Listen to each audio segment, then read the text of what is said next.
Welcome to Married to Portuguese. On each episode, my English-Irish husband, Bob, and I discuss and laugh about our life and adventures in the Portuguese culture. Bom dia. Okay, you have no idea what's going on around and all this. Maybe we shouldn't record these after a long day of work. Maybe. But anyway, hello, we're back. We're back. Officially back with the start of season 3. Season 3. Of Married Portuguese. Yeah, he's married to me. Yeah, it's hard to believe. We've done over 60 episodes. Yeah. In the first 2 seasons. Yeah, and we have to say thank you to all those that watch and listen, and we love your remarks that you send us, the emails. They mean a lot to us, so thank you. It really does, and I'm glad that we make you laugh, we entertain you. Let's put it that way. And so I'm just happy for that. So thank you. We really appreciate it. We really do. We've got some fun ideas, I think. We'll get into those a little bit later. Yep. For the year, we get some great feedback from folks from some things that we tried for season 2. Yeah. And so there's that. But, the last time we spoke to you officially, the 2 episodes we did talking about our mainland tour. Yeah. The last time we spoke to you back in June, we were married. So all our daughters are married now. And it was a beautiful ceremony. All 3 of our daughters had all different types of weddings. One more formal than the other. Everybody did their... And reflect their personality. It did. It really did. And, our Sarah is a very, no-nonsense kind of, who's very also artsy. I shouldn't say that because they're all artsy. They're all artsy. And which is beautiful. But her ceremony was in an art museum. And that was so beautiful. And when she said that first to me, she's like, Mom, I want to get married, but, it's not going to be in a church. I want it to be in a museum, an art museum. I'm thinking immediately inappropriate statues and... No, my mind did not go there. Looking oil paintings. No, my mind did not go there. Mine did. Yeah, mine didn't. And I'm like, really? You want to do that? And she's like, Mom, I'm going to be surrounded by art. I'm going to be surrounded by so much beauty. I'm not even going to get, do a whole bunch of flowers because there's no need to. I am surrounded by beauty. And I went, oh my goodness, I never even... And I'm like, okay, let's go for it. Let's do it. And so it was a lot of fun. It was a smaller wedding than our other 2 daughters. But again, that reflects our daughter and how she wanted to be very intimate. And it was just her very close family as well as very close friends. So, yeah, it was beautiful. It was beautiful. Yeah. What did you think of it? Well, first of all, I want to say I didn't cry. I did. I did not cry. I held it together. I did. And I'm not afraid of crying, but why couldn't I cry this time? Oh, he was the officiant. I was the officiant. She asked him to be the officiant. Yeah, quite an honor. And Bob why you got the license? Well, he's always been at the church, you've always been like I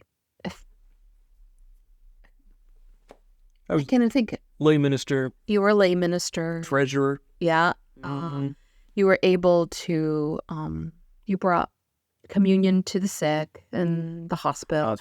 He's been involved in so many of those things. And so for him, to be asked to do that. So I was already licensed. Yeah. I got licensed pre-COVID. Yeah. And then COVID hit and I just didn't do anything with it. And this got to be my first service. And it was his daughter. Yeah. It was a lot of fun. So the thing is in all that is that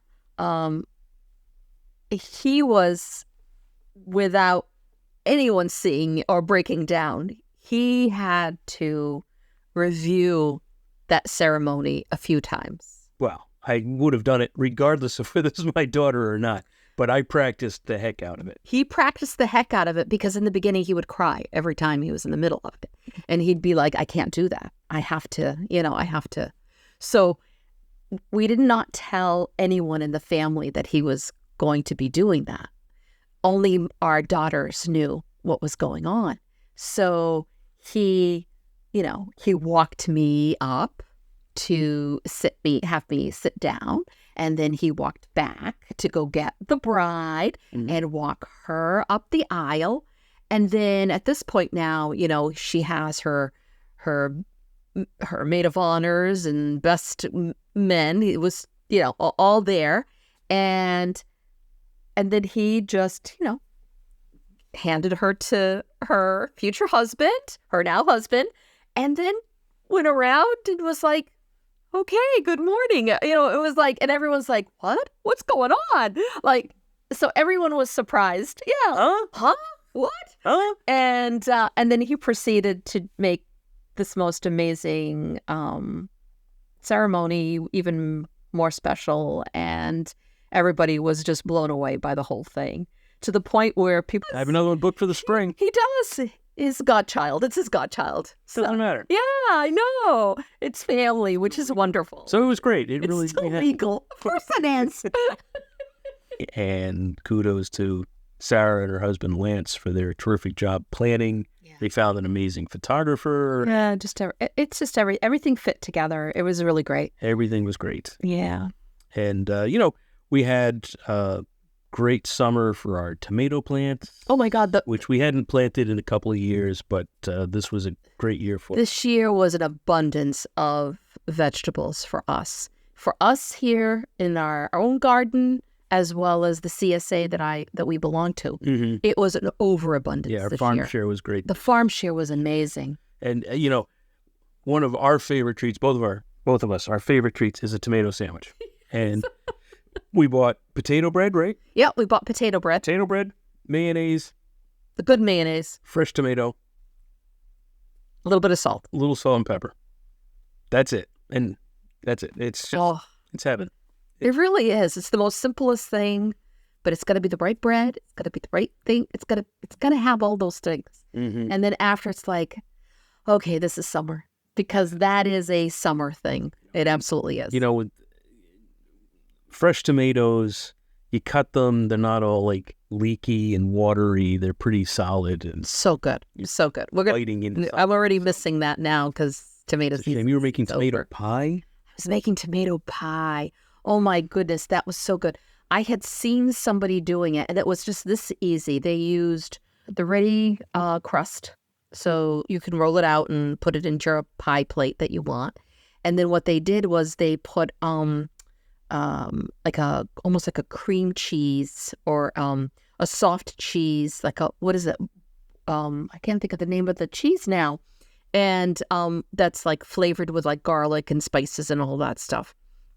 And you get it to room temperature. But I used that one time, and then another time I didn't have that cheese, so I used cream cheese, and then I added spices into that and some herbs. And you get that soft enough, and you spread it all in a 9-inch pie plate. And then you take your tomatoes, and we had so many cherry tomatoes. It was like so many. And I cut them all in half, and I put them all face down, all around on top of that cheese mix. And then it was a little bit of olive oil over everything, a little bit drizzle, salt, pepper. And then I brushed olive oil around the crust, and it went in the oven for like maybe a half an hour. Yeah, that sounds about right. Yeah, about a half an hour. And then you let it take it out, let it cool down a little. So the cheese kind of hardens just a little, not too much. And then you cut that up. We were having that with like everything. Our salad on top of a salad. Salad, sure. Yeah, with an eggs. I mean, it was so good. You can eat it hot, you can eat it cold. I like just like 20 seconds in the microwave, take the chill off. Yeah, and I was fine after it went in the fridge eating it cold. It was delicious. And then this summer, from the farm share, we had yellow watermelon. Yes, the inside. The inside was, you couldn't tell from the outside. Yeah. On the inside, it was yellow. So sweet. Oh. It was fantastic. What did we decide to taste it like? Like kiwi and watermelon, or it had just a milder flavor than. I know that watermelons are in the cucumber family, if I'm not mistaken, because some people who don't like cucumbers also don't like, for whatever reason, watermelon. Lucky for us, we like both. And the yellow was so much more sweeter than the red. We had red ones too. He grew red ones also. And we were happy to get those too, don't get me wrong. But the yellow was incredible. So if you ever have a chance to go to a farm stand and they're growing their own watermelons and it's yellow, make sure you try it because it's fantastic. Yeah. So that was great. And again, sorry to see summer end and the farm share end and tomatoes. Yeah. Now we're into pumpkins. Our farm share now is all about pumpkins and collards and bok choy, which I love. Peppers. So you'll be making pumpkin jam. I'll be baking pumpkin jam. So that's good. That's my next thing. Mm-hmm. Roasting those pumpkins and making pumpkin jam, as well as roasting some of the butternut squashes and kind of saving them. I'm roasting them and then I freeze them so that I can have them available. So when I bake, because I make breads with that included in there and stuff. So it's a good thing to do right now. Yeah. And then sadly this summer, if you saw on Facebook, we said goodbye to our pup. Yeah. We still struggle talking about it. I know. It's yeah, she was a dear. She was just a sweet little thing. And she'll always be our baby. And for those that don't have animals and don't understand how we feel, I'm sorry, because they're part of our family. She was part of our family. The years just caught up to her. She was going to be 15 this fall. Yeah. And it all caught up to her. And the hot days were just unbearable for her. She couldn't get comfortable, and heart, lungs, kidneys. She was going blind. It was just catching up, and it was just so much. Poor thing. It was just so much. So love to keep her with us forever if we can. Oh, poop! Yeah, that's not the way it goes. Yeah. So Gracie will always be with us, but she's no longer with us. So you the times that she would bark while we were recording and all of that. That we'd have to stop. And so today we're like, oh, we don't have to close the door. We don't have to put her upstairs in the bedroom. We don't have to, like, all of these things that we would normally do so that, and we'd leave her in the room with, like, the music by Enya on because it was relaxing for her. I don't know if she liked it or not. She never. But we felt good about doing that. So, so today is like really the first time we're doing this without her here. Yeah. Yeah. So that. We have our moments. We have our good moments and our bad moments still. At this point, we too busy, don't want to get another dog. Maybe in the future when we don't travel so much, but we're fine. We should be fine over here. We got it. Technical issues. We're having so many technical. A lot of gremlins. A lot of technical stuff today. I don't know what's going on. We got great feedback from the episodes we did in season 2 where we were trying different foods on your behalf. So we will continue to do that. Please, if there's things you want us to try, we are happy to do it. We'll try different wines this year. We'll try some different pastries and stuff. And that will be fun. And we've got some other formats that we're still working out that look to have some fun conversation. So, maybe we'll do a live one this year. I don't know. Maybe we will. And we'll make sure that, you can hear us and chime in and give us what you want, feedback, right? On live. That's a great idea, Bob. Yeah. Whether we do that on YouTube or Facebook, I don't know. Facebook we can do Live. Probably YouTube. Yeah, we'll see. But in the meantime, we're in October. Like Bob said, we're just about to, in a week and a half, go back to the Azores, go back to the island of San Miguel. But we're already planning trips for next year. And I am going to do 2 of them I can say this now. You know, before anybody else at this point. But we are going to do 2 of them. And one of them will be just to the island of Tercera. Because there is so much to see, and it's a beautiful. We love Tercera too, and there's so many beautiful things there. The food, their own culture. It's just everything about it. So I wanted to bring that in to a tour. So we have decided on June because I've always done tours in the fall. But we got in early enough so the price is perfect.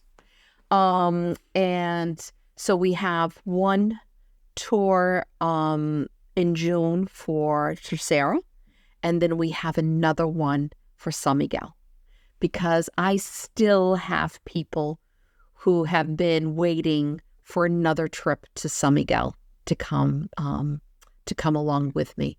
So we're going to do that. We're going to do that, I think, back to back, if I'm not mistaken. Now, you can't sign up for these yet. No, we'll not announce yet. that in our newsletter, yep, which you can subscribe to on AzoreanGreenbean.com if you haven't already. Yep. Newsletter subscribers get the first heads up. The newsletter folks, they get first dibs. And the tours have almost always sold out in a few weeks before we get beyond... Before we make the newsletter subscribers. The announcement. So that's a great thing. Yeah. So thank you. So thank you. On that. Thank you for your support on that, and that you want to travel along with me, which is wonderful. And then finally, my new book. Your new book. Second book. It's out on November 13th, and it's on pre-order now through Amazon. But by the end of this week or next, the publisher is sending me some copies here that I'll have at home. And we're going to be able to do special with those. And that if you order through our website, through us, I will be able to sign it for you. So for those that live far away places in the U.S. that won't be able to make it to certain book signings that I'm going to be doing, you'll be able to get it then, and hopefully you'll have it for Christmas, which is great. And not that far away. It's not that far away, but I have book signings that are being set up for the month of November and for the month of December before Christmas. So that'll be great. And then today we got this huge announcement. And so the Taste Awards sent me a message this morning and said, "Congratulations, Maria. We want to induct you into the Hall of Fame." This is crazy. I was still like, the whole day, I'm like, is this real? Is this, like... That's like it's like the PBS version of Emmys. Oh, yeah. I mean, it's a big deal in our PBS world. In the PBS world and food world, travel world, it's huge. So what happens is the first season that I aired Maria's Portuguese Table on PBS, I got a Spotlight Award from the Taste Awards. And the Spotlight Award was, hey, we got to keep an eye on this. This is something great. We got to keep an eye on her and this show. And so I got the Spotlight Award for the first season. The second season, I got an award for the best travel show on PBS, on TV. So it is 2 awards from them. And because I have received 2 awards from them, they would like to induct me into their Hall of Fame. And as I'm still blown away by it. I'm still crazy. And it's in the spring. It'll be the ceremonies in Beverly Hills, California. Red carpet. There'll be all kinds of big names in the food realm, in the TV realm, and I'm like, okay, I know the first year that I got the Spotlight Award, it was during COVID, so there was only virtual. Last year, they did have one in person, but we couldn't. There was too much going on that we couldn't make it. And so now I'm like, I think I want to make this one. That would be fun. I think I want to make this one. And actually walk the red carpet with my long gown, I'll have to start thinking of what I'll wear. And yeah, I mean, and then while I'm in California, I can do some book signings out there, which would be amazing. So I can see all my followers and fans that are just incredible out there in the springtime. Sounds good. Yeah. So those are the plans. Those are the plans we have. And in the meantime, I am working on more stuff. But we'll discuss that after. Yeah. Look how long we've gone now.